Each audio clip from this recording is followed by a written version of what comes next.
This is Homer along with Jim McIlvaine and Wojo. Take it away, Mac. That's Wojo on the screen.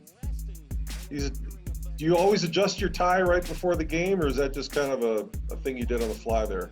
You know what? I think for that game I had it way too tight, and sitting next to Stan Johnson, you're always worried about how you appear because he was such a high level dresser. So, and the team we were playing caused a little angst too as well. Yeah, Villanova was pretty good. They won the national championship the year before this season that we're watching right now, correct? They won it the year before and then the year after. And they were #1 in the country when the game occurred. They were. And, they had an outstanding team. I mean, essentially the very same team won the national championship next year. And obviously a high-level game. If you look at their roster, they have – I think pretty much all of those guys ended up in the NBA and are still there. And if you look at our roster, it's interesting.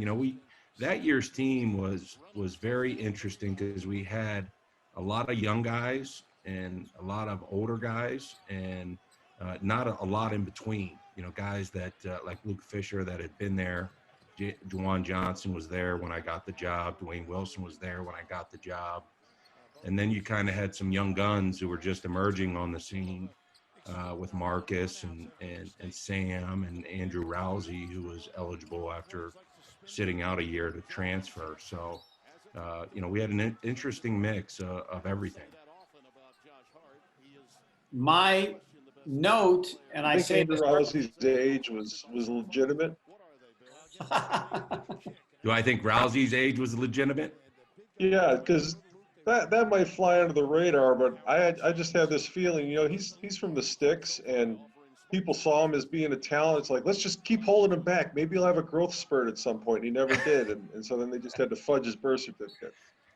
Yeah, there were some days I questioned his age, not because he was older than I thought, but he was instrumental in really this game. The first half, we didn't play great, and a lot of that had to do with Villanova and how good they were.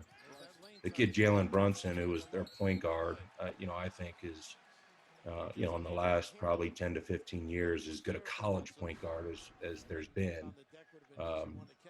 But a big key to us winning this game was our bench. I can remember Andrew came in and had double figures. Caton Reinhardt, which we'll see, especially in the second half, had a huge game. Dwayne Wilson played really well off the bench. And I think we outscored them like 38-2 from the guys off the bench. And so it always helps in big games. The part that I didn't realize and now doesn't seem possible, I mentioned early in the game, Marcus Howard did not score a point. Yeah, how about that? I mean, he more than made up for it over the course of his career.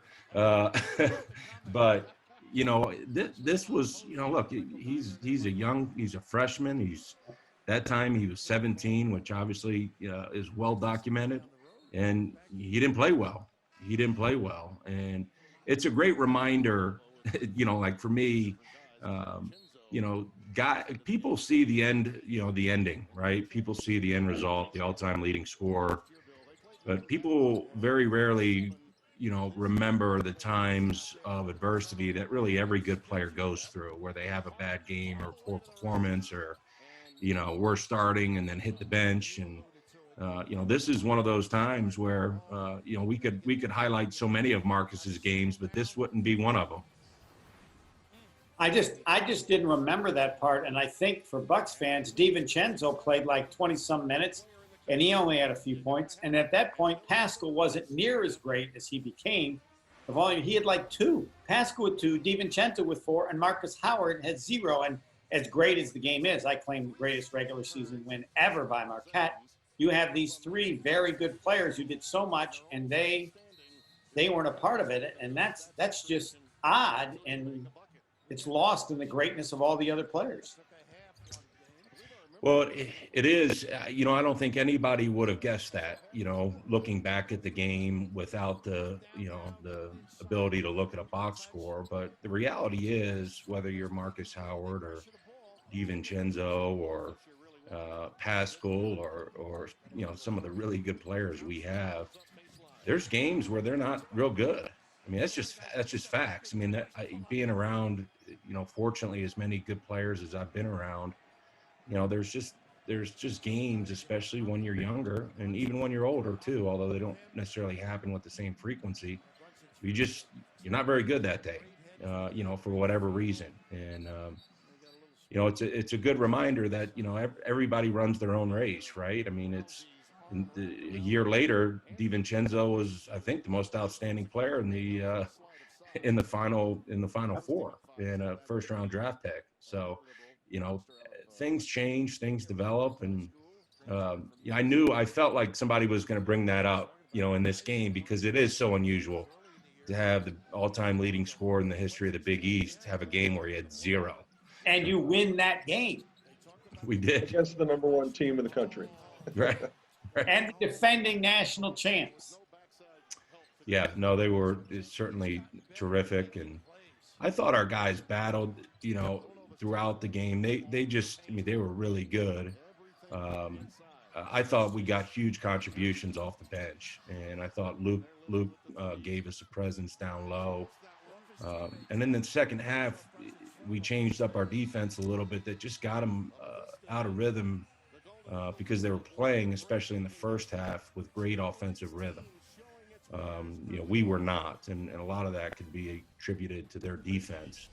But in the second half, we started playing with great offensive rhythm. And, we mixed up our defenses a little bit, went to a 1-3-1 zone and just took them out of sorts a little bit. And always helps when the ball goes through the hoop. And certainly Caden had one of his finer moments in the Marquette uniform in this game. And certainly a lot of Marquette fans will remember that. We're watching. Coach, you're talking about this game like it just ended, and I'm I know Marquette beat number 1 Villanova. I remember that. Did you watch this game before we started recording this, or do you have notes you're speaking off of? Because if you don't, you've got a mind like a steel trap to remember all these details of this. It's amazing. No, I thought it would probably be a good idea to watch the game, but I just, to be honest with you, I haven't gotten around to it. I've looked at the box score, so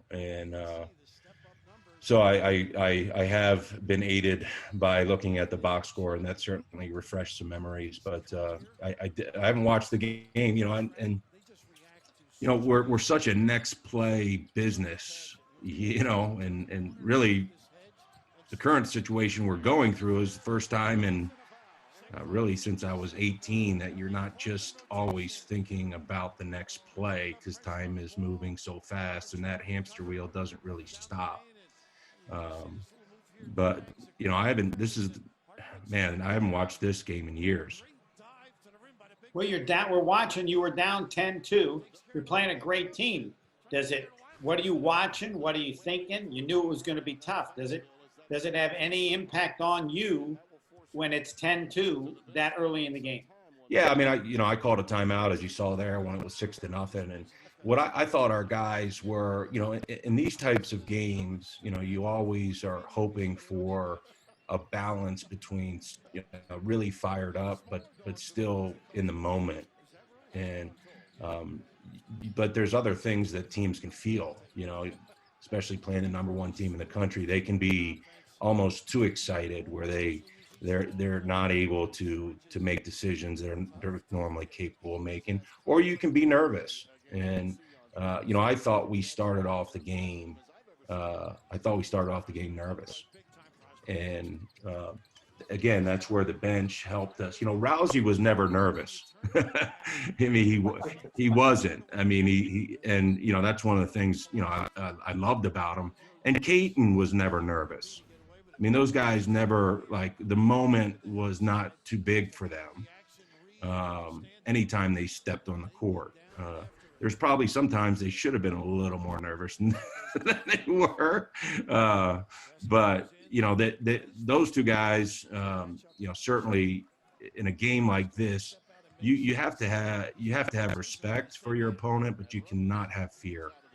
And I think sometimes young players like Marcus, for instance, in this game, you know, the respect you have for their program and the name in front of their jersey can get you outside of thinking and focusing on what needs to be done at that present moment. You know, you're not playing the jersey, you're not playing their history, you're playing the guys on the court. But it seems intellectually simple, but it's hard to execute, especially for young players. And Dwayne Wilson was never, you know, Dwayne was never nervous either. And, you know, I think it's one of the reasons when, especially you get to the second half, those guys really stood out because they were capable of competing and being in the moment and not playing multiple games within a game. And the teams we play against are too good to compete against any other opponent than them. And that's not always the case. Guys get into it mentally, physically. Great pass by JJ and one by Luke. But guys can play multiple games within a game, and generally that doesn't work as well. I mean, Luke Fischer had so many big baskets, and you got the ball into him, and was just strong finishing. Yeah, I thought Luke really started this game well, and you know, for as good as that Villanova team was, they lost Ochefu, who was really their center the year before, and so we wanted to go into Luke and try to establish him early. And really early in the game, he was our only offense. They lost Diacono from that team too, didn't they? Correct. So the year they won it, their seniors were Archidiacono. The year prior, Archidiacono and Daniel Ochefu, who was a really workman-like center. He was a good player. Played in the NBA for a short period of time. But they started in this game a kid by the name of Reynolds, who was probably closer to 6'8" than 6'10", 6'11". But what Villanova had was just, obviously they had really good talent, but they had great versatility defensively. So they were able to pressure the ball. They were able to switch and do some really good things. And right on cue there, that's Dwayne, like coming off the bench. And, Dwayne really liked those moments. I think Andrew liked those moments. And those guys had some fearlessness to them. And that's not always, you don't always bring that. Some of that's developed, although some of it's innate, I think, Jim. Yeah, I always looked at Caton and Andrew both and thought they just want to shoot. You say they enjoy those moments. I think they enjoy shooting the ball and they relish every opportunity to do it and rarely see a shot that they don't like. And so, in games like this, when you're playing the number one team in the country and you're a guy who likes to shoot it, you're going to have your opportunities because there's going to be teammates that are going to be nervous and they're not going to want to take the looks. And so those opportunities will fall to you. Yeah, there's no question. It's amazing for I always laugh at times, for somebody in college who didn't score the ball worth a darn, how many kind of scoring freewheeling shooters that we've had, and certainly those two guys are close to the top of the list. Those in the radio network would like to thank you for that. It is made for entertaining basketball. Always something to talk about. Yeah. Well, there's some days I enjoy it. Yeah. I always think in a game like this where you're behind, do you look back and go, that was a big basket, like I thought of the 3 by Wilson. There have to be points because you're behind where you look back and go, we needed a basket and we got it. And it may not be anything that's remembered, in the final minute and a half, but there had to be those shots periodically because Villanova was just in control, and without those baskets, it would have been even a much larger gap. Yeah, the first half, I felt like we were the boxer that had a couple standing 8 counts, and we just couldn't allow ourselves to get knocked out, or there couldn't be a TKO. But we were on the ropes, especially in this first half to start the game. Like we talked about, I thought there were some nerves there. I think Dwayne and Andrew Caton came in and gave us some scoring outside of Luke, and brought us back. But then, to be honest with you, I think we cut it. We cut it close to. We were either even or down one, and they just blitzed us at the end of the first half, and so we went into halftime. I think it was 37-20. After cutting it to 1 or 2, I'm not sure, but it was a possession. Whether it was 1 point or 2 points, I'm not sure. But you can see here, we played. We haven't even got to the under 8 timeout. We've played man defense. We played a 2-3 zone, and then after a free throw there, we played a 1-3-1 zone. And so we, against the team, and again, this team could really shoot the ball. The team we're watching and could shoot the ball at a high. I mean, we were, I think, in the top 5, if not number 2 in the country in 3-point shooting. Great pass again by JJ and finished by Luke. But we weren't great defensively, so we felt like, again, have to give them a little bit different looks. And so we're going back to the 1-3-1 here. I would like to personally, years later, thank Chris Jenkins for 0 of 7 shooting and 0 of 6 3-point shooting. Yeah, that was helpful. That was very nice of him, and yes, it was helpful. DiVincenzo was 0 of 6, and Brunson was 0 of 5. I don't want to forget them, because that was helpful too. Well, yeah, I mean, right? I mean, that's what you need. That's part of winning, right? But you know what? I thought to start this game until we went to our bench, and obviously since the first 5 minutes of the game, first 6 minutes of the game, we've settled in now, and so it's a 2-possession game, and I think there's momentum. Like we caught our breath, we got off the ropes, and I thought we had some really good momentum going. And again, the charge was led by the guys coming off the bench and their fearlessness. But you bring up Villanova's shooting, and one of the things we're going to see in the second half, they had some good shots. And Villanova's not a team that generally, we've played them tough on a number of occasions. You generally, you feel like gets nervous. I thought there was a lot of pressure in their shot. They weren't shooting their shots, especially in the second half, nearly as freely as Villanova teams traditionally do. I thought they got a little bit, especially when we seized momentum in the second half. I felt like they got a little bit. They shot a little more anxious than they traditionally are known for doing. Coach, when you're going up against a team like Nova and they've got a guy like Josh Hart that's averaging 19 or 20 a game, do you in preparation for playing that team with those personnel, do you kind of acknowledge that he's an All-American, he's going to get his numbers, and then you try to focus on a couple other guys that you really want to, that you probably have a better opportunity to disrupt their game and try to say, Josh is going to have 20 on us, but don't let this guy, that guy, and that guy go off, and we'll be in good shape.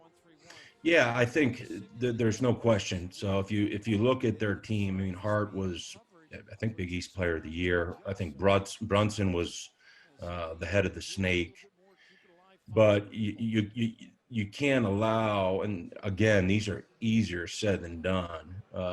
You can't allow Chris Jenkins to hit 6 or 7 threes, because, I mean, Hart's going to get his, and Brunson's going to get, 13, 14 points, 7, 8 assists.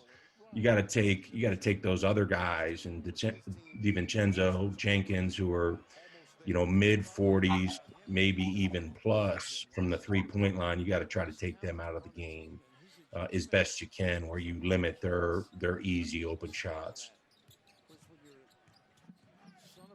What was the crowd like? At the end, it was one of the great crowds ever. Did you feel it in the first half, or what was your thought? If it had any impact early, or did it just go crazy late? When you had that No, it was an incredible crowd. I mean, and we're so fortunate in so many in so many cases to have such big time crowds, but there was you guys have done so many games.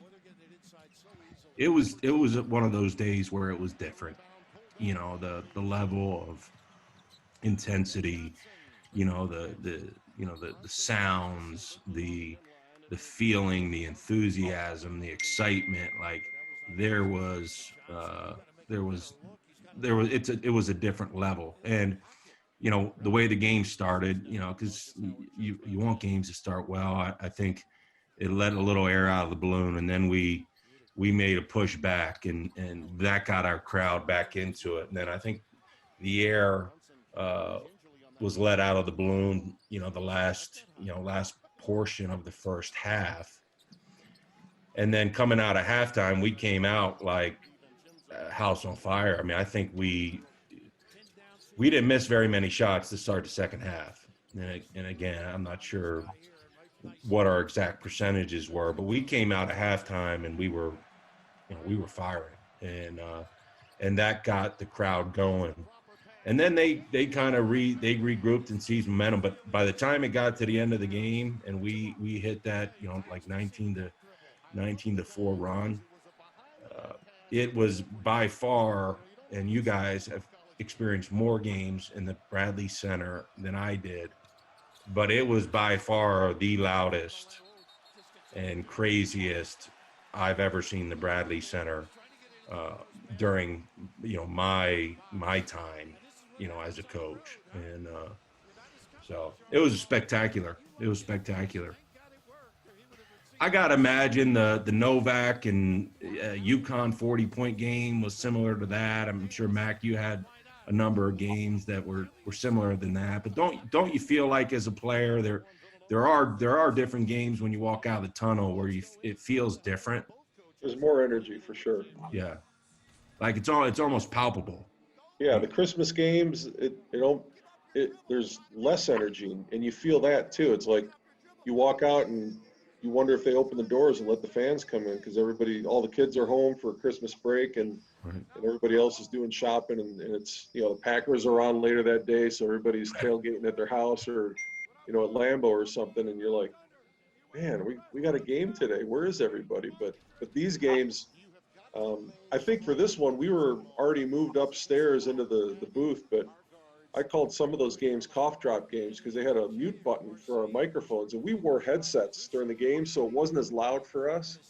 But when we were sitting next to the bench, there was a lady who used to get up and scream, and that would get picked up in the microphones. And then sometimes the crowds would get so loud, I just pressed the cough drop button, the mute button on my headset, because I had a hard time hearing Homer. And I debated whether I wanted to do that because maybe the ambient noise is supposed to go out over the air and people are supposed to pick that up on the radio. But at the end of the day, I needed to hear Homer, so I'd hit the mute button just so I could hear him a little easier. That's unbelievable.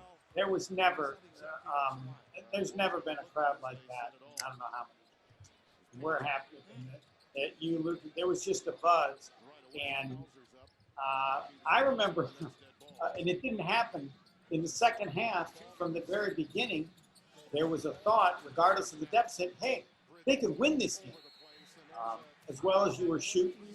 And I don't know at what point.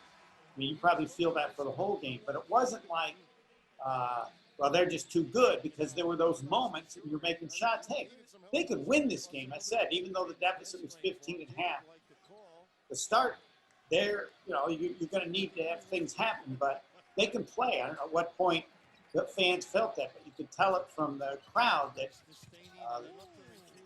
they had a chance to be there for a special night. Yeah. It took a great finish, but you mentioned the first half when you made that run, and as good as they were, it was, I know the fans at some point, we could win this game. Right. And it just built from there throughout the whole second half. And the great thing was they, and this is one of the things I appreciate about the Marquette fan base is, like in a situation like this, like a lot of places, we're on the road and we got a big lead, and you start to see people heading for the exits, or they stuck with our team and this team on this evening. And look, it helps, man. Like every college player would tell you, when the arena is live, when the arena has energy and excitement and enthusiasm, it raises the level of play for the guys. And I know for everybody who played in this game, this is one of those nights when they get to be my age that they're gonna tell their kids about and cherish for sure. Maybe not Marcus. The majority of college basketball players never get a chance to say they beat not only the number one team in the country, but the defending national champions. Yeah. It's a small group that have that moment. Yeah, and I'm not sure, and I would have been more up on, how many times Marquette's played a number one ranked team, especially following the game, because it's obviously the big deal was made of it, and our guys deserve that. But I don't think it's happened a ton. And so, again, it's great. I think it's great for the school. It's great for our players and program and all those things. And, our hope is that, that becomes something that we do with regularity.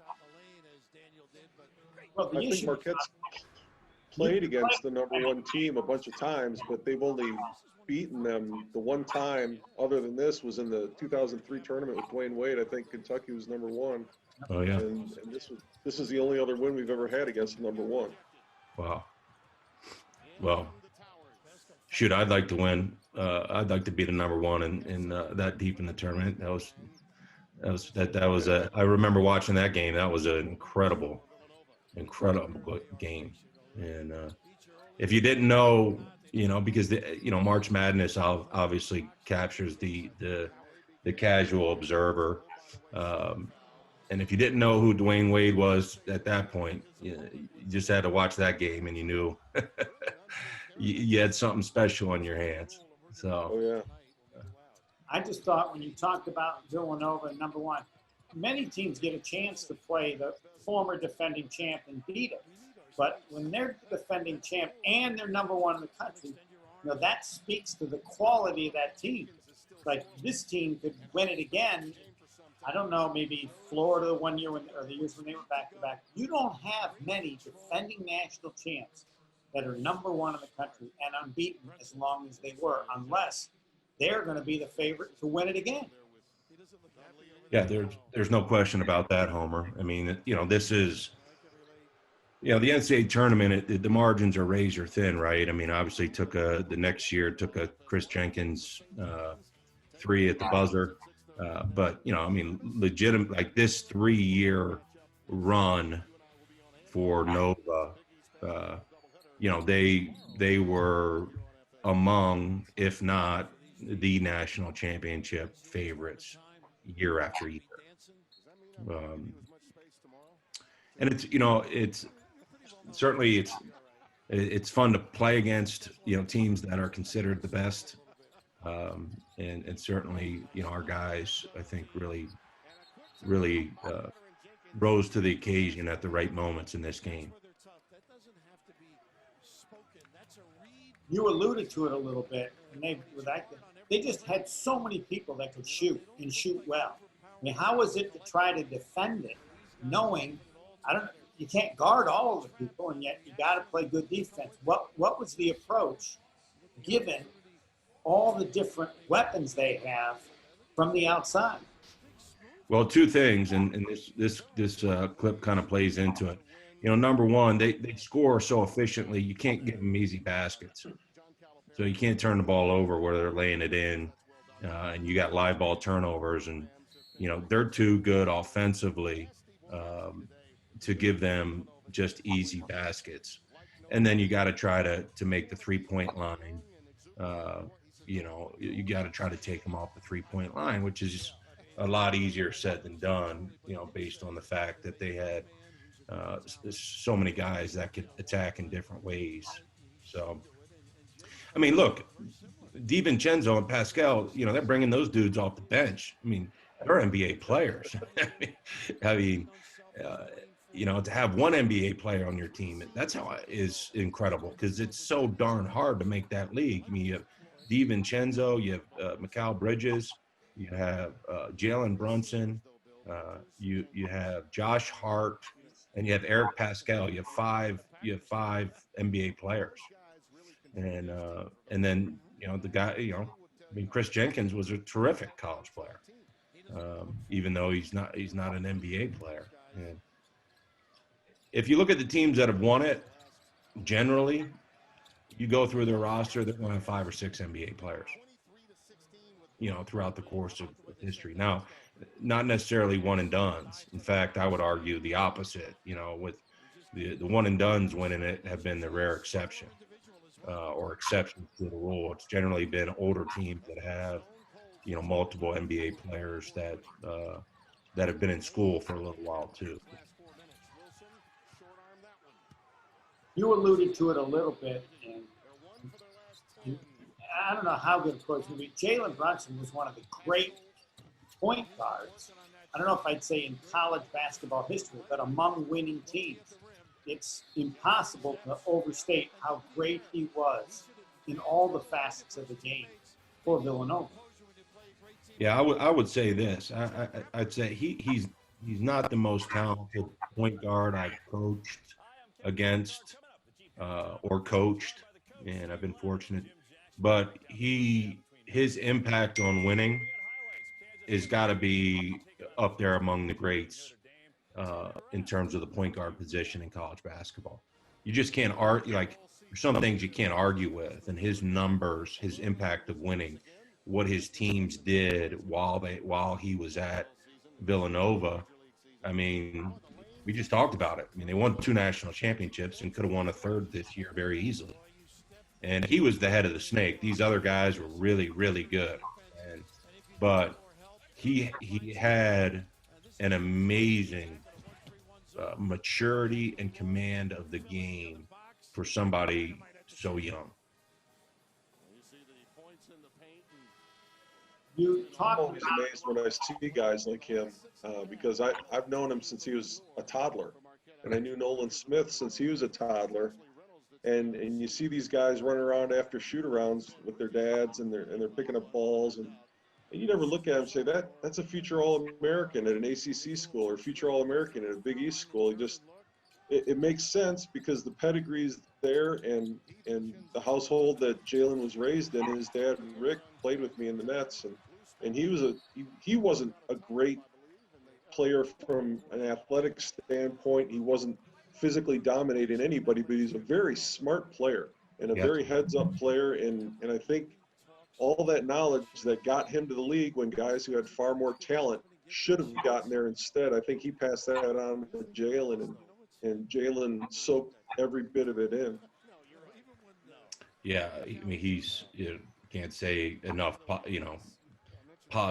enough positive things about that young man, and he's just a winner, and I think sometimes that term gets overused, but like whatever his team needed, he pretty much delivered from a winning standpoint, throughout his college career.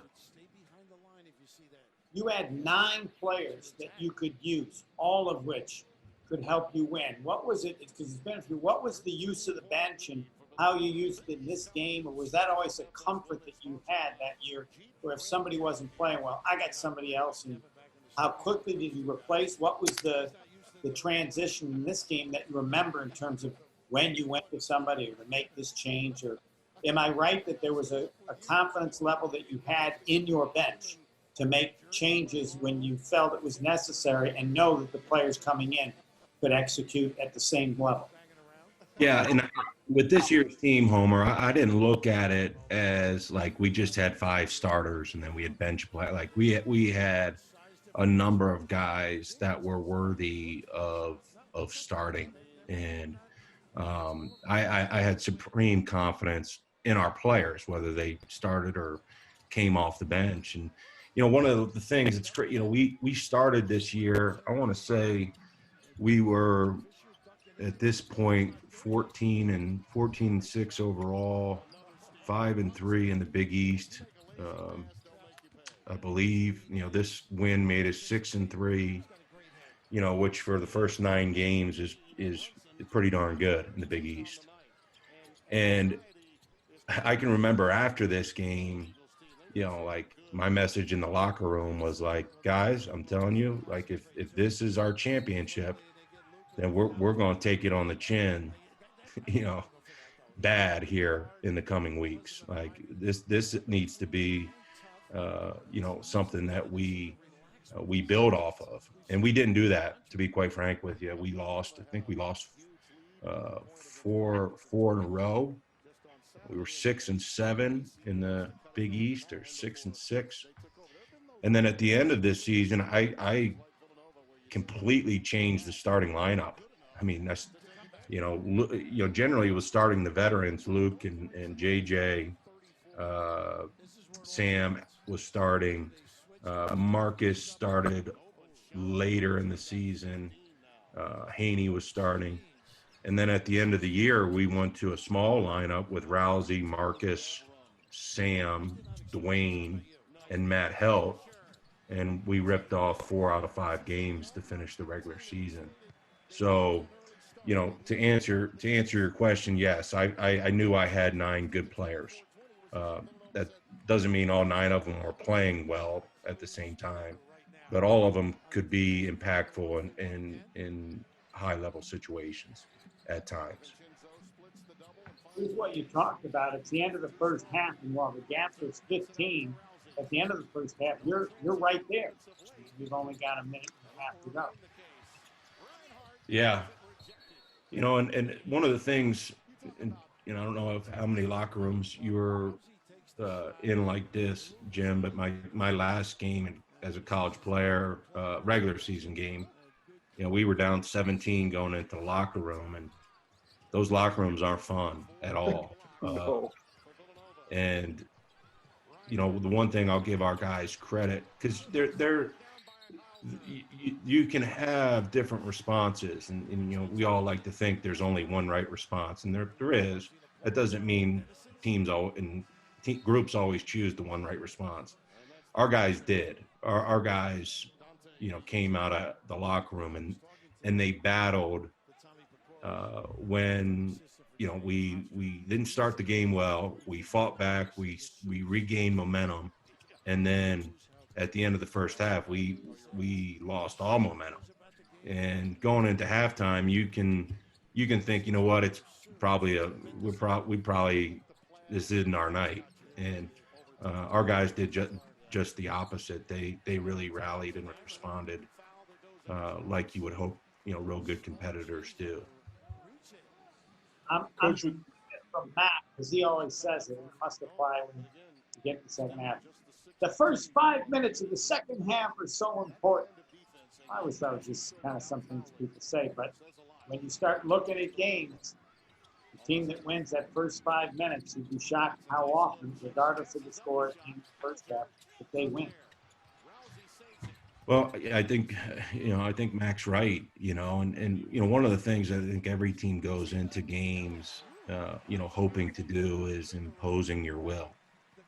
And, you hope to be able to impose that at the start of a game to where you are the aggressor. and everyone that is on the court or watching the game kind of understands that.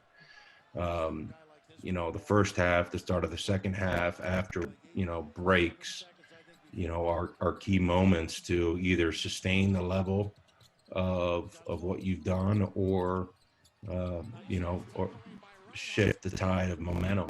And, fortunately we were able to do that in the second, in the second half. And I hate when guys try to dribble a loose ball. Sorry. It's just such a bad play. You gotta dive on it, right? Sacrifice your body. You better dive on it, or you got to gather it, come to a jump stop, and then go. But that one, Caton should have dove on that one. But fortunately, he compounded it by fouling. Yeah. Clearly, you've forgotten that and moved on. Yeah. I know we're going to have some great people here for the second half. Well deserving to talk about it. They were a big part of it. They were a huge part of it. And, the second half for our fans and the viewers, is one of the most dramatic halves of basketball I've been a part of. And it's a result of guys on the court making plays. So, those guys they deserve the opportunity to narrate what's going to be a really fun half to watch and an incredibly fun ending to watch if you're a Marquette fan. So I'm glad they're doing that, and I'm glad you guys are giving them the opportunity to do it. I just want to say it's a lot easier to watch it down 15 at half. I'm not the coach. I just feel so confident this thing's going to work out. Yeah, I'm going to tell you as well, like my blood pressure is not normal, is not near what it's like, on game day and in the heat of the battle. So, hey, let's hope. We all want the world to return to normal and for everybody to be safe and healthy. But let's hope we have a lot more of these games to relive, here in the future. And appreciate you, Homer, doing this, and Mac, always obviously good to see you. We miss you on the airwaves, man. Well, thank you guys, and enjoy, and let Luke and Dwayne know I said hello, and ask Luke about being a dad. It's amazing. I know I'm getting old when my players are having kids, and I got to send birthday presents to little girls. So now you'll know you're old when you coach them. Yeah, that's right. That's right. I don't know, Homer. I don't know if I'm built for that. Yeah. I may buy a house next to Jim so I can work on my tan too. Yeah. All right, guys. Take care. Houses for sale in the neighborhood. All right. Take care. So Homer, being the big time personality that he is, he could only stay for one half. He's on assignment now, as he likes to say. And I'm joined in the second half by Marquette legend Luke Fischer. Luke, welcome to the broadcast. Appreciate it. This is gonna be a lot of fun. I'm really excited because I don't think I've watched this game since I played in it. So have you ever seen Mystery Science Theater 3000 on Comedy Central? No, I have not. All right.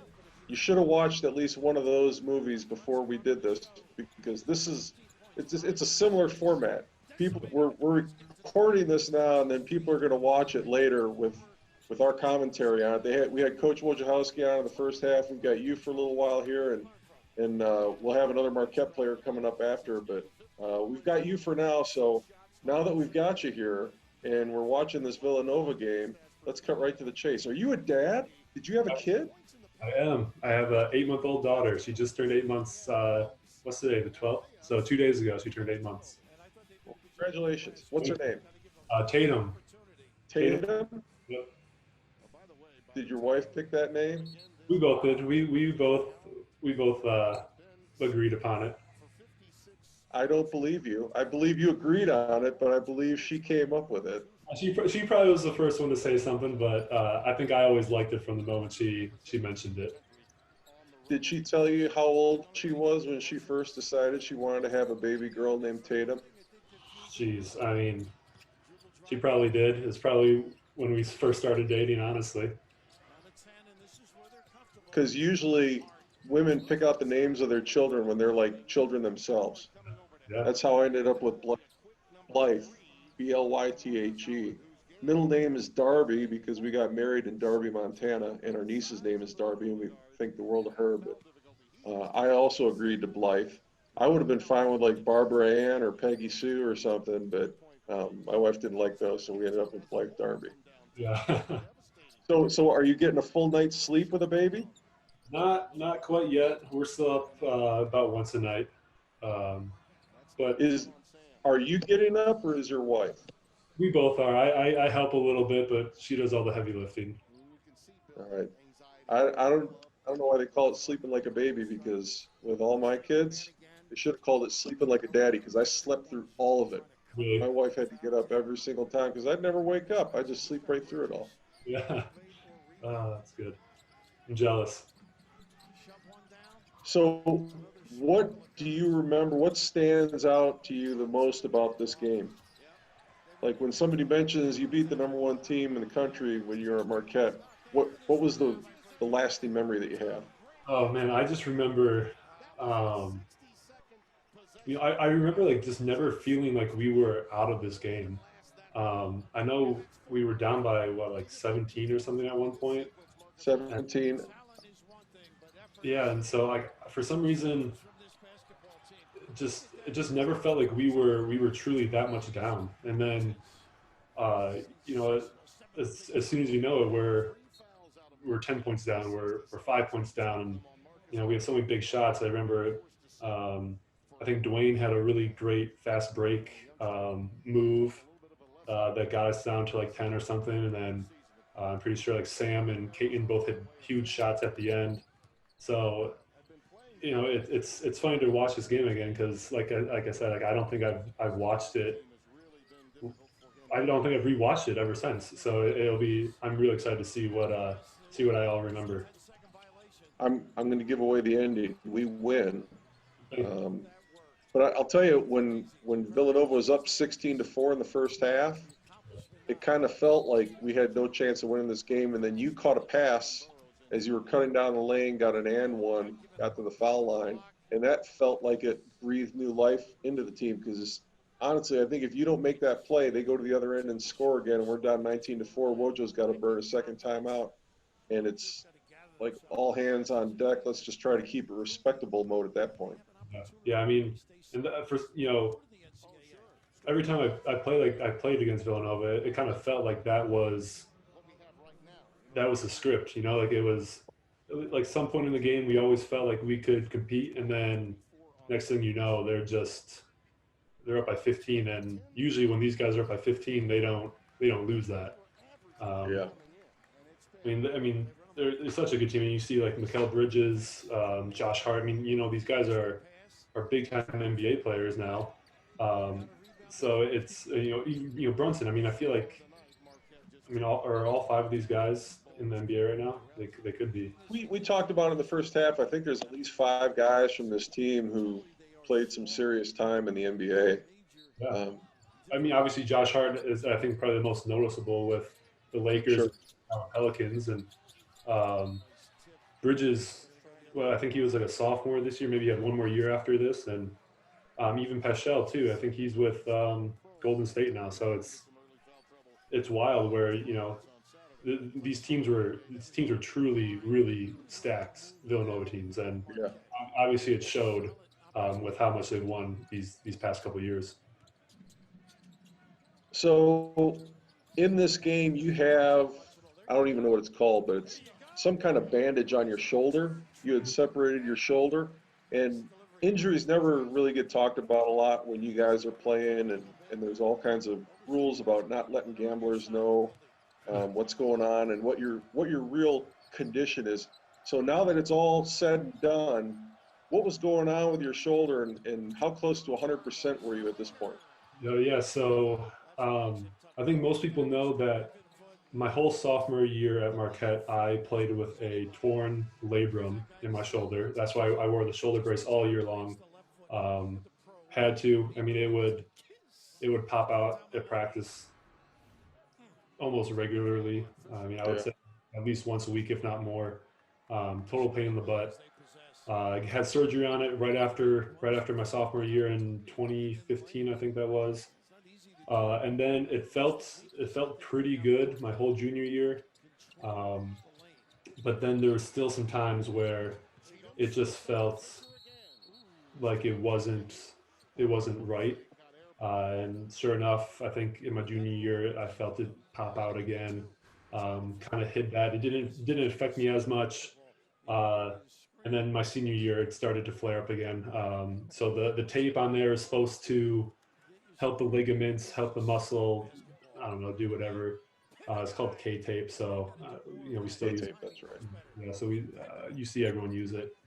Um, Luckily, we didn't think it was bad enough to have a brace on, so I just played without one. I felt more confident without it. Like if you're wearing one of those things, you kind of tend to think about it and stuff.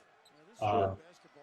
But then we are at the Big East tournament in the Garden, and we're playing Seton Hall, and I had to go for a rebound behind my head. Some guy pulls the ball behind my head, my shoulder goes back with it, and I mean, I felt it go. Like I knew that it tore again. And then we played the one game in the NCAA tournament that year, and I have my brace on again, and underneath my brace, I probably have 5 layers of different type of tape that would just keep my shoulder in place, and I could barely move it. So then I played like that for another 2 years with a torn shoulder because I didn't want to get surgery after my college career because I was worried that would affect my pro career. Yeah, because you're injury prone and teams don't want to touch with a 10-foot pole, right? So you hide the injury. I wouldn't have gotten a job for my first year if I would have got surgery right after. So I played 2 years with it, and then luckily I begged my team. My second professional year, I begged my team to please look into it. Please let a doctor look at it. This is a good play right here. And luckily they did, and the doctor said like, yeah, you need this bad. Like if you would have waited much longer, it could have been to a point of no return where it would have been impossible to operate on. So I got that surgery in the spring of 2019, and my shoulders never felt better since. So yeah, I'm just glad that I was able to advocate for myself in that situation and get it done. How long did you have to sleep in a chair after the surgery? Oh man, that's the worst. I mean, Because you don't lay down, right? Because it feels like the Terminator is sticking his finger in your shoulder. I was sleeping on my couch for at least 2 weeks, if not more. Yeah, it's awful. Yeah, it's not fun. Not fun at all. Did you have any other nagging injuries that were kind of lingering around with you that season that you remember? Watching this back, I remember I started to have to wear the long tights to cover my legs. I got shin splints in preseason. So so actually you can't see them obviously, but I also have more of that K tape up and down my shins. And I did that all year long. Every day, Brandon Yoder and I, our trainer, I would come in and he would just take a huge piece of K tape and just put it right on my shins. And I'd be going to the hospital a couple times a week to work with a physical therapist there and try to get that figured out. And yeah, it was a pain. Those are not fun at all. Yeah, I got shin splints right before my second season in the NBA. I had signed an offer sheet with the Minnesota Timberwolves, and the Washington Bullets waited until the last day to match it. So I couldn't practice with the team while they were going through training camp. So I went down to Cincinnati and worked out down there, and my agent just, he wanted me to be in shape. I ended up doing step aerobics on a concrete floor and got shin splints from doing step aerobics. And had to battle that for like the first month back to the team. they match offer, and it was brutal. We didn't have the tights that went down like you did, but we wore the neoprene sleeves on our calves and tons of ice and stim, just trying to push the swelling out as quickly as we could. I mean, they're just that nagging injury it's brutal. Yeah. How are your fingers? Are your fingers holding up okay? You getting them torn up in the rim or anything? Oh, I mean, every now and then I'll get it jammed in there or something like that. But for the most part, knock on wood, no broken fingers, no dislocated fingers, nothing like. That's good. Yeah, dislocations are the worst. That sticks with you forever. Let me tell you firsthand. Once you dislocate a finger, you're going to feel it for the rest of your life. Every time you type and all that stuff, it never goes away. That's what I've heard. So, who was your favorite teammate on this team?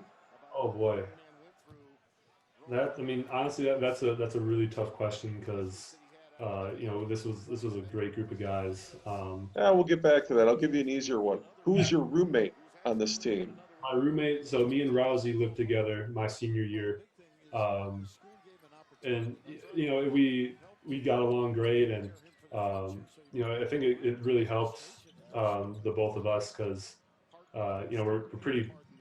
we couldn't be more different players. This little shooter and this big traditional 5-man. So, but it was great because we lived in Campus Town, right by Jimmy John's and stuff, and Yep. Caton and Sandy Cohen lived right down the hall from us. Dwayne and JJ right down the hall. I mean, so we were all right there with each other. Obviously, the younger guys had to be in dorms, but those older guys, we'd see each other all the time, going to each other's rooms and stuff like that. So it really was nice to have the whole team together like that.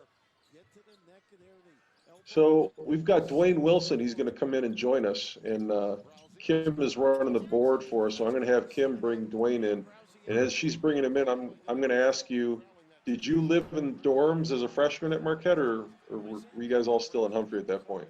We lived. You weren't a freshman at Marquette. You transferred, but when you first came in. Yeah. So when I first got there, Dwayne and JJ, we all had to go to Carpenter, which is the one right by Cobean. It's that tower. Yep. So we were all there. That's like the first year. Yeah. So we were all there, but then all the upperclassmen were in Humphrey still. And then my sophomore year, I was in Machuda, which is all the way up on Wisconsin and stuff like that. So Machuda that's a cold walk to every class, isn't it? Yeah, and it was weird because we had an odd number of underclassmen that had to be in the dorms. So Dwayne and JJ were roommates in a different dorm than I was, and I ended up rooming with one of my best friends from high school my sophomore year. Just because it was a weird number of guys. So I think me and Sandy Cohen were in the same dorm, and then he was with one of the guys. I don't know if you remember Gabe Levin, or he was with us for like 3 weeks. He was here. The Hebrew Hammer. I remember him. He went back to Israel, didn't he? I don't know. He was from California, and then his girlfriend was from Cal. I don't know. It was. I thought his dad played professionally in Israel, and then he left to go do that the same. Is Dwayne with us, or did he drop off? He dropped off, but he's coming back in now. Okay. All right. We'll get Dwayne back on. So now that you had some time to think about it, and before Dwayne gets back on, who is your favorite teammate on this team? I should say whoever passed me the ball the most. But it's fun to look back and see Marcus, like a young Marcus like this. Like, he was. I just remember some of these games that he even offered 30 as a freshman. How many points did Marcus score in this game without looking at the stat sheet right away? Tell me how many points did he score? I don't think he scored at all, did he? No, he didn't score at all. Dwayne, are you with us? There he is. Yeah, I'm in. What's up, Dwayne? All right. What's going on? Big fish. We're back in the States, my man. Yeah, how you been? Been doing good. I was actually What's up? in the neighborhood a few weeks ago doing Uber Eats. You were in my neighborhood? Yeah. We used to live in somewhere. We in Germany. You're breaking up a little bit there, buddy. Yeah. I think he said he was in Germantown because that's where you used to live, correct? Yeah, that is. Did you call it G-Town or did you just call it Germantown? Oh, you can do both. You can do both. Yeah. But fun fact is that Dwayne was in Germany with me too this year, and we were, I don't know, less than an hour away from each other. That was He was in Germany too? Yeah, so we ended up scrimmaging each other a couple times. I was in Germany. And Okay. Funny how small the world can be sometimes. So, Dwayne, I'll ask you first if we got a good signal. What kind of car did you have in Germany? I had trucks. No, I didn't hear that. Did you hear it, Luke? I heard truck. Truck? I'm gonna try doing it from my phone instead of my iPad. Maybe it worked better. Okay. What did you drive when you were in Germany, Luke? We had like a little Volkswagen Golf. Really? Yeah. With a kid in the back? It was a four-door? It was a 4-door, luckily, but Diesel? there wasn't. No, not surprisingly not. Huh. But in Spain, I had a diesel. One of the years, and the other year we had like a hybrid. But luckily I've been lucky with some okay cars so far overseas. No stick shifts yet. No mandatory stick shifts. Can you drive a stick shift? I can, but I prefer not to. Come on. You got to teach your daughter how to drive a stick shift. If it's a sports car, of course. I learned on a Mustang, so I only want to drive stick if it's a Mustang-esque type of car. But if it's just your What are you driving stateside? Right now, a Jeep Grand Cherokee, but I'll take it on that Mustang whenever I can. That's a family truckster. Yeah. I think we got Dwayne back. Yeah, Well, is it better now? Yeah, a little bit. What kind of truck did you have in Germany? I had a Kia. It was a Kia truck actually, but it was automatic. It was actually a pretty nice truck. I just had to learn how to drive stick. Awesome. Now that you know how to drive stick, do you like it better than an automatic? No, not at all. Actually, when I had came home for like a week during the season, we had a break. I had a rental car that was like similar to just it was just a regular automatic, and I was like still in the mode of driving stick. So I was driving with 2 feet. So it was like I almost had to get like used to driving automatic again. But it took me about a month to learn how. Did anybody teach you or you just have to figure it out on your own? Actually, one of my older teammates taught me, like, we had a parking lot where we practice at. So after practice or before practice every day, like, he would let me drive his car until I learned. And then that's when they took me to the dealership to get my own car. Okay.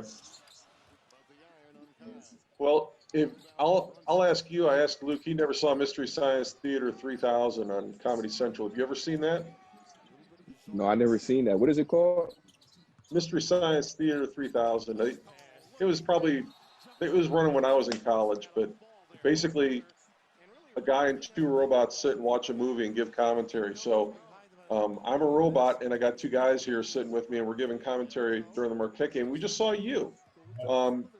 This is obviously the Villanova game where you guys beat the #1 team in the country. What's the first thing that comes to mind for you when you watch this game?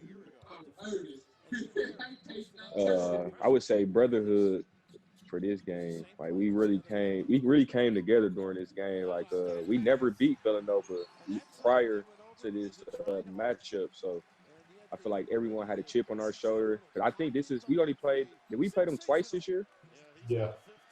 We played them twice. Yeah, we never played them in Big East conference or the Big East tournament. Yeah, so last I remember the year that Henry was with us, we played them on campus at their place. They killed us like really bad. So like we took this game real personal when we had played them again. I just like throughout the whole game, I feel like we was confident. Like we knew no matter how much we got down, that we was gonna make a run.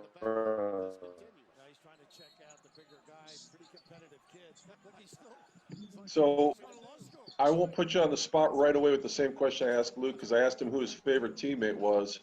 But who was your roommate during this season? Juwan. I had the same roommate for 4 years. And you guys roomed together on the road, and you shared an apartment, right? On the road, it mixed up on the road. I believe it was every trip. I think we switched roommates every trip. I think Allison and Barr would switch it up. Huh. Yeah.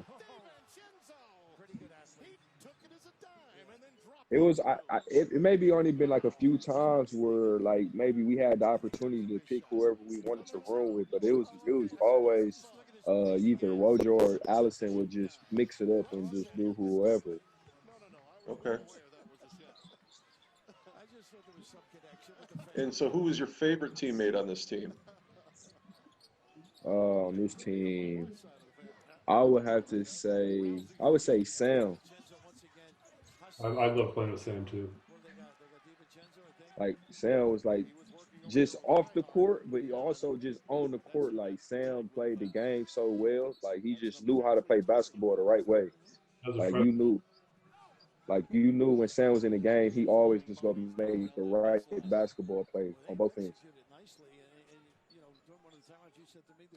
Which guy did you hate playing the most in the Big East? Like you wanted to beat that guy more than anybody else. It doesn't have to be from this Villanova team, just anybody in the Big East. Anyone on Xavier. Yeah, exactly. Yeah, it'd be Xavier. Anybody. Like that was like the biggest rival. That actually, when we played them at home, like that's the game when I believe Reynolds got ejected out that game. Yeah, God, a lot of it. What was it about Xavier that you guys hated them so much? They were just so arrogant and just dirty, just, I mean,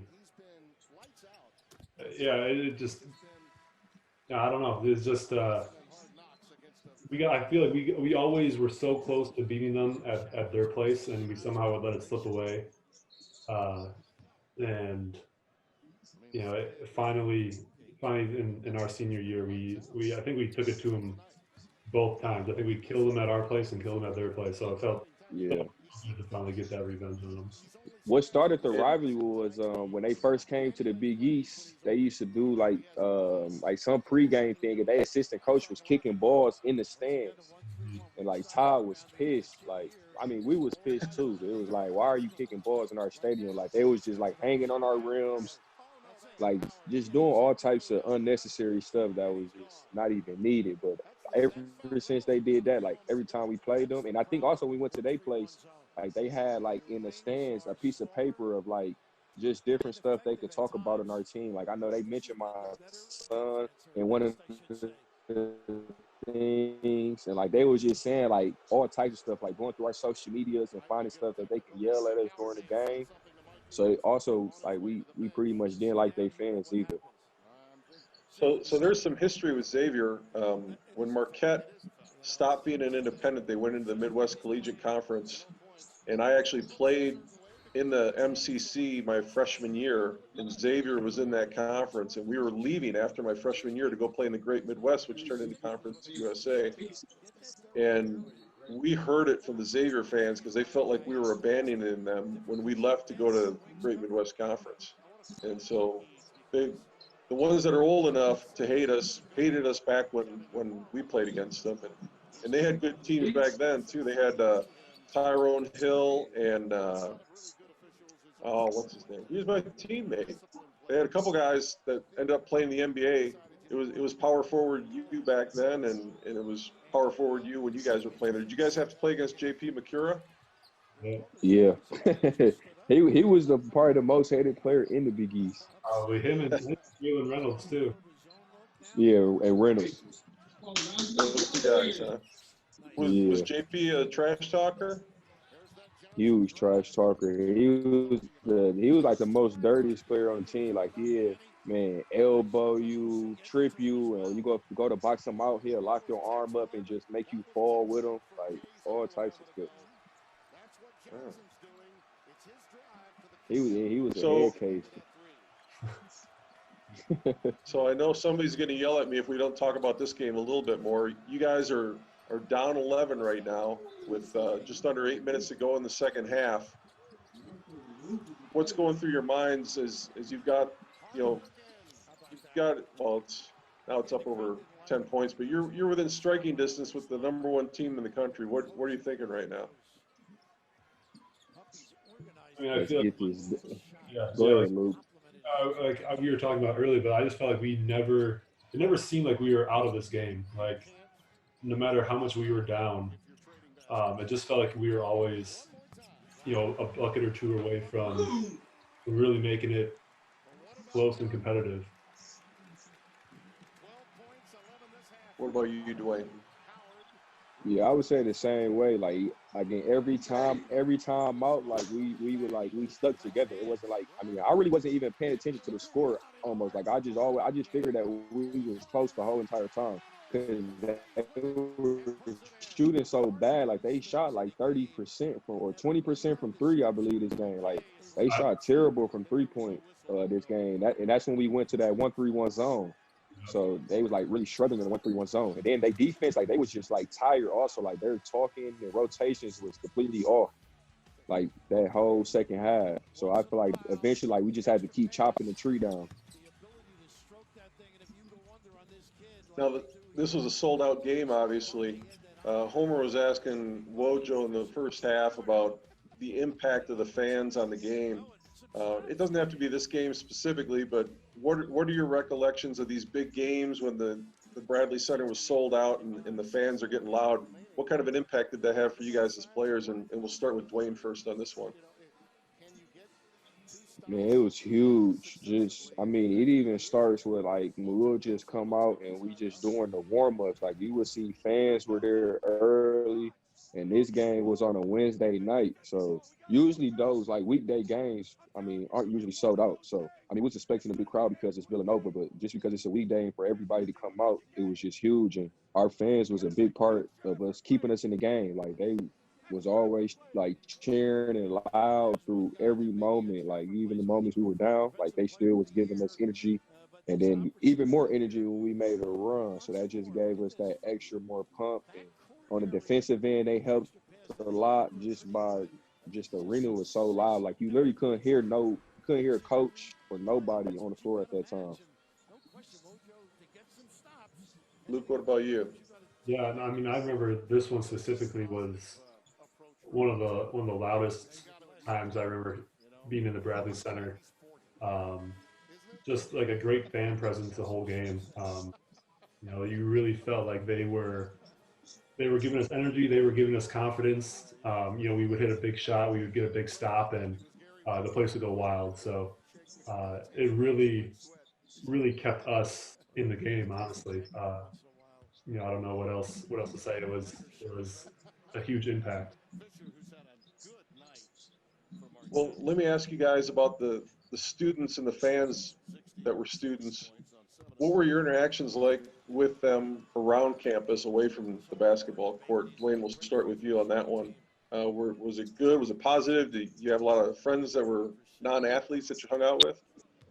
Yeah, it was always positive. I had a few different friends, just like people that I went to high school with or people that I just met around the way throughout my years. But I also always had like good encounters with non-athletes, students, just from being in class or just going to parties on campus, you would meet new people. And, everybody was kind of friendly on campus pretty much. Anybody you walked by, especially if they knew the basketball team, they would speak and say hi.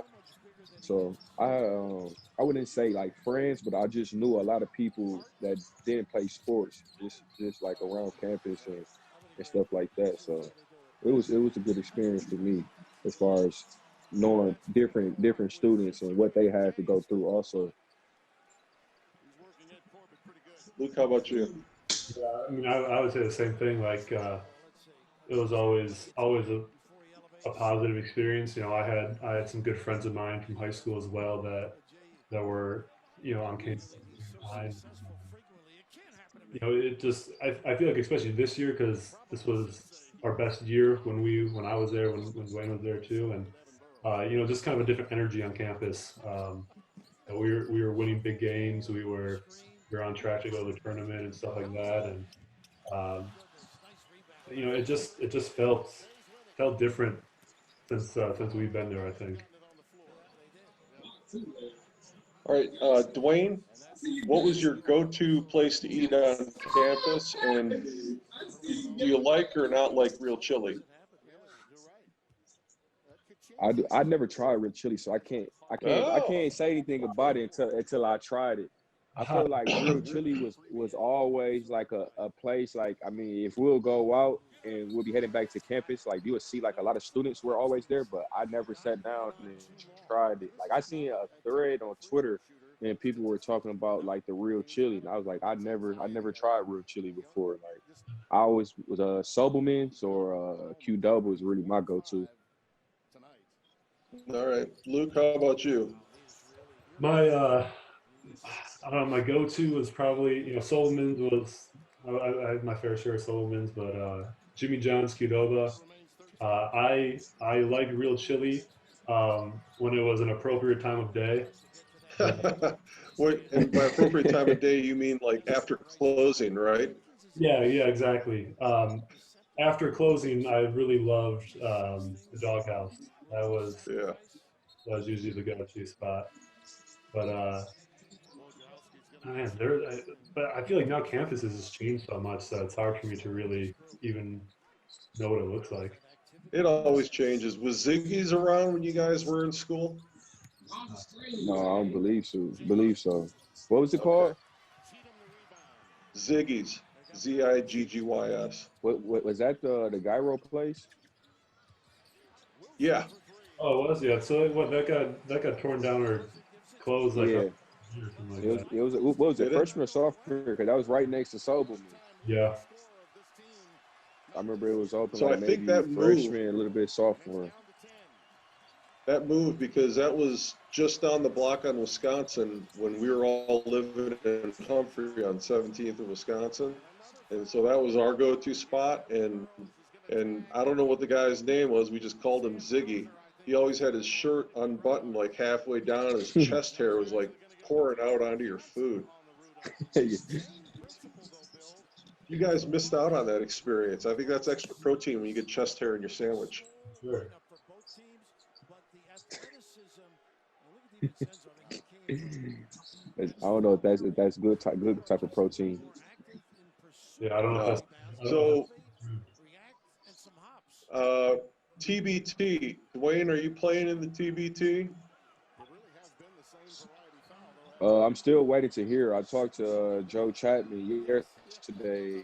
They're still figuring out the rosters, but I know the training camp is so I'll be there at the training camp. So if one of the older guys decides not to play, I'll be playing, I believe. Okay. And are you in Milwaukee right now? Yes, I'm in Milwaukee. Okay. And does your aunt work for Clarios?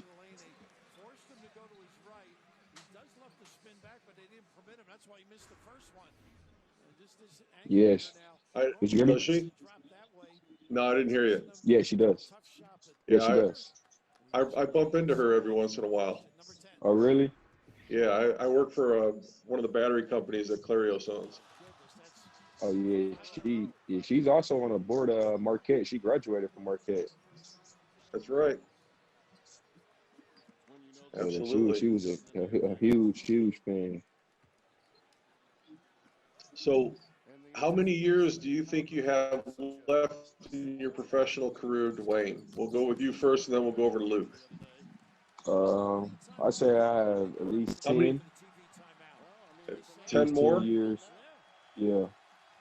Okay. Your body feels pretty good? Yeah, it feels great. Good. How about you, Luke? I always tell myself I want to play till I'm 30, so that's 5 more years, and then kind of really do like a check on everything. You know, if my body feels good, if I'm still enjoying playing and stuff like that. So um, I say for sure 5 more years, hopefully more. I mean, I loved playing this past year, you know, so I would love a longer career as well. Okay. Now we're coming down to the crunch time here. Dwayne, you're on the line. How did you feel about taking free throws? And I'm sorry I jinxed you on that one. Taking free throws in the big game, did you always want to be the guy on the line, or were you happy to let somebody else take the shot? Yeah, it's always been a dream of mine. That's like when everybody say, like, you know, when you're younger, you always in the backyard, you do the countdown, and you either shooting a free throw or you hitting the game with a shot. It was like one of those moments for me. So, you know, especially like you playing the #1 team in the country. So it's like, man, everybody's gonna remember this game, especially if I make these free throws like this game. Nobody's not gonna forget this game. So, you know, it was huge for me to yeah, I was 1 for 2, right? That Yeah, one, yeah. on that one, yeah. Yeah. Because I'm watching it, but I just started, so we in the first half still. But yeah, I was 1 for 2. But that was just like a great experience. It's like a memory that I always have. You just had your nasty hezzy. I love that move. Oh yeah, that move, that's like one of my like go-to moves. Always going to the left. That was just like, it was like crazy. Like they whole defense really just like shifted. I mean, I think that was the real turning point where we were like, you know, like we're there, like, you know, like it's Yeah. right there. And if you see how everybody was in the stands in that 1-3-1 zone, like you knew they wasn't gonna score. Were you think they were having an off night shooting? Because they like to shoot the three that season. They average like 25 threes a game. I mean, You think changing up the defense to the 1-3-1 messed them up? I mean, I had to have at least somewhat. I mean, they might have been having an off night as well, but you know, watching this back, they've got this a big shot too. That was, Yeah. but yeah, I remember they only made like two threes the whole game, so obviously that was a huge help for us. But um, us going to that 1-3-1 was definitely beneficial for us. We threw them out the rhythm somehow. Yeah. So, who was your guys' favorite walk-on when you were at Marquette? That was like I would have to say Mac. Yeah, Mackey. I mean, Mike Mackey was my best man at my wedding, so I got. Oh yeah. But I mean, Okay. I think Cam Murata's right behind him. I mean, Yeah. Cam's done such a great job. Pretty much his whole life for Marquette, you have to say. Right. And those two, like, you really wouldn't even consider them as walk-ons because, like, they were so vocal and, like, active with the team, especially, like, in practice behind closed doors. Like, if you was to not know our team and to walk in, like, you would think, like, they was a player that was getting major minutes, like, as much as they was talking and, like, how much energy they was bringing in practice. And even, like, just on the sideline, like, they always just giving us energy, like, positivity, like, always. Especially like Mackey, like he like it'd be times we had to tell Mackey to calm down because he was overly excited and yelling and clapping. But like Mackey was like the greatest teammate ever. So were they both gamers? Did they both want to get in the game, or did they get nervous when they knew they were going to have a shot at getting some minutes? I think Mackey might have been nervous, but Cam was always ready. Like Cam, you see Cam and shoot threes and like, Mike never want to make a mistake. Yeah. And so when you guys had teams knocked out and the game was basically over, were you on the bench lobbying the coaches to get the walk-ons in? I feel like we could never go to Wojo for that. We'd always be like bumping Carawell or Nelson or someone to try to get their attention, to make sure Wojo knew, you know, how much time was left, and like, come on, like let's let's get these guys some minutes. Yeah, Sewell was like So, Sewell was really good at making sure that the walk-ons got in. okay. So on my team, Tony Miller was our point guard, and he was kind of our direct line of communication with our coach. Did you guys have kind of a figurehead player on that team that a lot of the communication from the team got funneled through that player to Coach Wojo? I wouldn't. Hey, I wouldn't. I mean, say. I mean, it was more just the captains. I mean, me, Luke, Caden, Juwan. Like we was like mainly like the guys that like was like the extension of the coach, basically like all the older guys. You know, that was really like our responsibility then. I mean, I was a senior, but we were like the only 3 seniors on that team. And I mean, you could include Drew, but that was Drew's first year playing. But like we were all guys that's been there from like day one. So it was basically us 3 kind of. Yeah, I don't remember really ever feeling like only one person could go talk to him. You know, if you really ever had to go talk to him, like you could just go yourself. It was never really a big issue like that. He wanted an open communication. Okay. So when you guys got in trouble for something that you know it was in the game plan and you messed it up and you didn't do it and you were going to pay for it in practice the next day, how did he make you pay for it? Do you remember those balloons, Dwayne? Yeah, the balloons. They still do the balloons at practice, I heard. So it wasn't game stuff. It was practice. We could only have like 10 turnovers in practice from when the first drill started in practice to the end. We could have, and if you had a turnover, even in 5-on-0, if you had a turnover in 5-on-0, you would hear a balloon pop by one of the managers.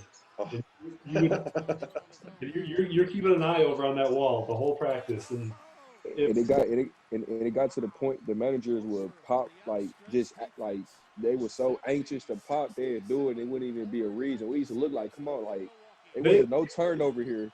They would get scared. Wojo would get on them if they didn't pop it right away. So now they're ready. Like they got they're ready to go. They're popping it when they shouldn't be. Then it got to the point where So what happened would just pop it for any reason. But it would always be we would have to do it's called a ladder, and is when you start at a certain number. Let's say like 5, you would have a 5 ladder, and you would have to do 5 down and backs in a certain amount of time, and then you have to do 4, then 3, then 2, then 1. So that's what it would end up being. But the worst one was usually it would be a full ladder would be 10. Starting at 10, so you got 10 down and backs, and I don't know what it was. It was like 2 or 3 minutes, something like that, and then 9, and then 8, 7, 6, and the time kept going down and down. And you probably got like 30 seconds to have a break between, and you're off again. And did you always make them in time, or what happens if you didn't make them in time? You keep running the same one if you didn't make it. Yeah. So, I mean, some guys really struggled with it. Some guys it made it look way too easy. So it was always a battle. Dwayne, were you a guy who always made the ladders? I was the guy. I would make it the first time. If we had to rerun it, more likely I wasn't trying to do it. we had to run it straight through for me to complete every single one. It had to go 10, 9, 8, 7, 6, like all the way down to 1. Like if we had to repeat like a 6 or a 7 or 8, those were like the toughest ones to repeat. Just awful. I definitely don't miss that. I feel like in pro basketball, you don't really get punished with running, and it feels great. Exactly. And so everybody on the team has to make it, or whoever doesn't make it has to rerun it? Everyone. So are you allowed to help your teammates and push guys? Oh yeah. Yeah, always. Some of us just be shoving guys into the wall because they weren't going to make it, and a couple of us would probably stay behind them just because we knew that they would struggle, and I mean you would end up just giving a huge shove in the back, and they go flying into the wall, but at least they made it. Literally the whole Okay. team. It's just us three guys here and everybody that's watching this recording. Who were the guys who were notorious for struggling on the ladders the most? Dion. I don't know if you guys remember, Dion was a walk-on. He was a walk-on. I think was Dion. Yeah, Dion was a walk-on this year. This was his first year. Like really, like he never did conditioning in his life. Like they had to teach him like actually how to run. Like his like running form was not good at all. He was like a guy like we would literally be pushing. Like Wojo would take it easy on him. Like if he don't make it, like you would think because he's a walk on, they'd be like, okay, just keep going. Like Wojo, like no, redo it until he gets it. That's not a good way to make friends on a team, is it? Yeah. You had guys that take up for him, and then you had some guys that be like, no, he got to leave, or like, no, he got to stay. So that'd be an argument that would happen like in between like the break. So we would be tired on the break trying to argue, saying like he should leave and drop. But I mean, pretty much everyone else. I mean, some guys had their days, but like consistently, everybody was in pretty good shape and could make it. So I would say this team for sure. Everyone was usually pretty good. So as part of the strategy and arguing in between your ladders, getting yourself an extra blow and a few extra minutes of rest so you can make sure you make the next one? Not with Todd. Todd, he's starting that clock no matter what's going on. And if you don't start running, that means you more likely you're going to have to do it over. So Todd Smith was running the clock on the ladders? He was more just if it was like the conditioning preseason, it was him. But like when it's the balloons, it was more of Wojo, and we just have a manager always on the clock. But Todd had say so also. So like if somebody was slacking or not doing the right, Todd always gonna speak his mind regardless. So. All right, I don't want to get any managers in trouble. So you don't have to name any names, but I'll tell you when we had to do stuff running on the clock, we had managers who would like turn the clock on and off every once in a while just to slow the clock down to make sure everybody made the run. Did you guys have managers that did that? We started to have to tell well, them. since none of the managers are on staff anymore, I mean, we could name. I was literally me and Juwan was just talking about this. For Brad, that was there our freshman year with Buzz. Brad, Yeah. He would like start the clock like sometimes he would slow the clock down for us like during like the boot camp and the individuals. So like he was like a good person like that would help us out. But I know Anthony, he was like on time with it. Like he'd start the clock as soon as Wojo blow that whistle, like he was starting the clock. Like we used to get so mad at Ant, like give us some time, Ant. Like Ant, he's so antsy. So like he was so scared of coach. So he was like he always made sure like he was on time. But then we go to the locker room, we like Ant, you gotta give us some time, man. That's good. So here we are. We got a tie ball game. You guys come out of this kind of knowing who's going to take the shot, or are you just looking for the best shot that's available coming off the play? Because I don't even, like. Wojo knew this stuff like the back of his hand. I swear he watched this game before he did the first half with us. And I'm with you guys. I can't remember this far back to remember what we were talking about coming out of timeout. I just remember second half. I mean, most of the plays was for Caden because he had the high hand, and I mean, pretty much with our team, it always was just whoever had the high hand at the moment, like whoever's on that game. Like it never was the same guy every single game with his team.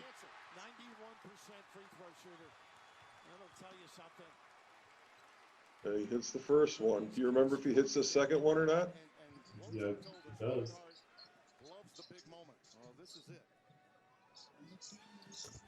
Big shots right there. Oof.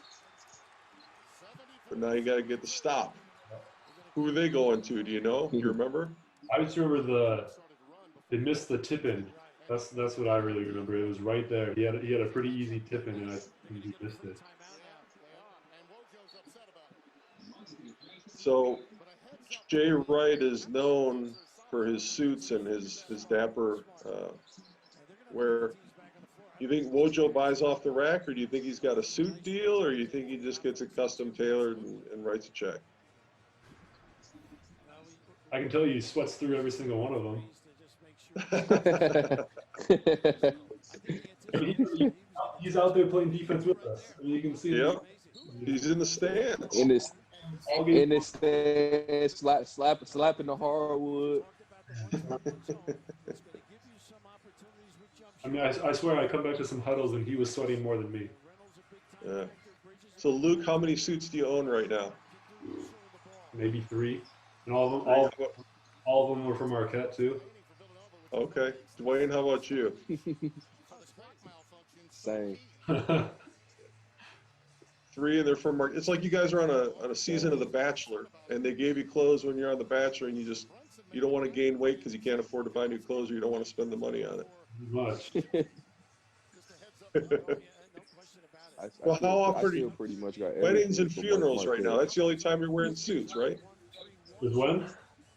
Weddings and funerals, that's the only time you're wearing a suit? Pretty much. Do your teams in Europe make you wear suits when you're traveling? They're. I mean, for me at least, they've been way more relaxed with the travel stuff. I mean, sweatpants, sweatshirt. You know? Even when you go to the games, home games too? Home games. You're, well, at least I've been allowed to wear whatever. I mean, a lot of guys look nice. But there's no like dress code for us. How about you, Dwayne? Yeah, our team was the same. Away games, we would have to wear like our team travel suit, and then home games is just really whatever you wanted to wear. Like some guys would dress up, some guys would just come comfortable in jogging suits. So it wasn't. I mean, like it was just like being a pro. Like you basically could do whatever you want besides on away games. I don't know if Luke, if was your away games like that also. What were you saying, Sarah? I was watching this. Did you guys have to wear like the same jogging suits and stuff like that on the road? Yeah, we all wear it's like the same color and stuff like that. Yeah. So, are you guys traveling better now as professionals, or when you were at Marquette? Marquette. Marquette. Hotels and airplanes are better at Marquette? I mean, we chartered everything in Marquette. I mean, it doesn't get much better than traveling like they do. At all. We literally drove a Greyhound to every game. Like we had games that was like 10 hours away. We were on the Greyhound. Oh. And so that's the game you guys won it. Hey, here comes the students. Now, let's go back to this instead of the bus stories.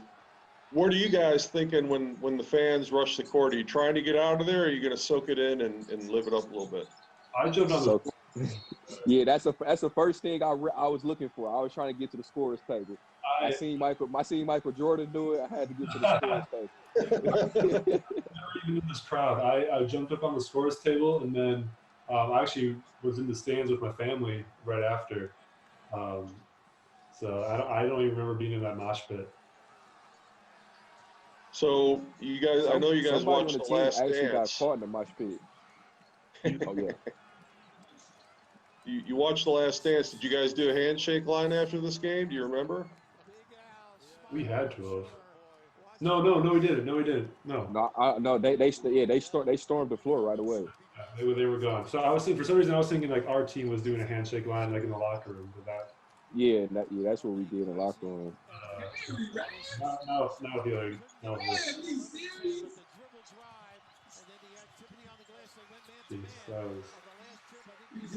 So I want to give you guys shout outs on your social media. Are you guys on Instagram or Twitter? Both. Yeah, what's your handles? Wayne, what's your handles? Swaggy DU1 for both. Instagram and Twitter. What about you, Luke? Big Fishy 40 for both as well. Big Fishy with a C? Just with a I got it. That's how you spell your name. I got to ask. No, you get it. Okay. So we should probably wrap it up. I appreciate you guys spending the second half with me here watching the game. Anytime. Thanks for having us. yeah, I hope people follow you guys on Twitter and Instagram. And if either or both of you end up in the tournament this summer or over in Europe, can people see your games over in Europe back in the States? Is there a way to watch them? I mean, usually not, unfortunately. Okay. Yeah, like they will have to I know my family pay for a subscription, like a yearly subscription to watch it online. I'm sure it's the same thing for BBL. It's like an app or just one website that you can use to watch all the games, but it's you have to probably do a yearly membership. Okay. All right, cool. Well, fellas, have a safe summer, stay healthy, and I hope you both play at least 5 to 10 more years and retire and move down to Florida in my neighborhood. It's great down here. Thanks. All right, thank you.